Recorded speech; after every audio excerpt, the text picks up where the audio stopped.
So these are my clutches.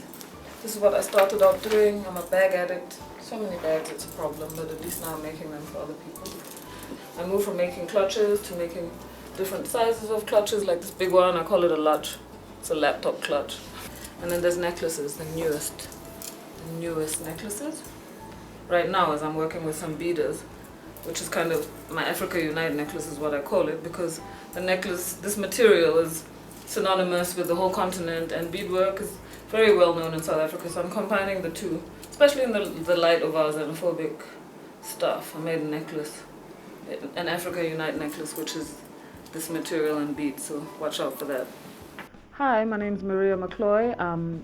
I am based in Johannesburg, and I make a range of shoes, clutches, and other accessories inspired by this continent. So primarily the stuff is made of prints that represent the continent from north, south, west, and east.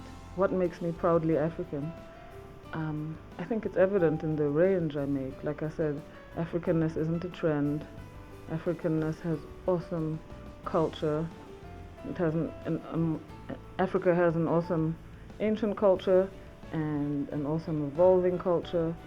There's so many inspiring cities, amazing people, and I think that's reflected in the Maria McCloy brand. I think I have such a strong African aesthetic and such a love for the continent because of what my parents gave me. My dad's English, my mom's Mosotho. I was born in England, and then as a child we lived in Nigeria and Sudan and Mozambique. And then when I was 10 we came to Lesotho, and when I was 12 I came to school in South Africa, then university in South Africa, started my company in Joburg. So I think all of that is very much reflected in what I do. And so to me it was only natural. I started working with cloth because I was always in markets with my mom when we were little. She always had African cloth. My dad would travel to other countries and bring me something like clothes from some other place around the continent. So it was just a natural transition. I didn't do like surveys on like, oh, what's in right now? Is it African print? No, it was always part of me. So I think that's what makes me proudly African. And I do my best.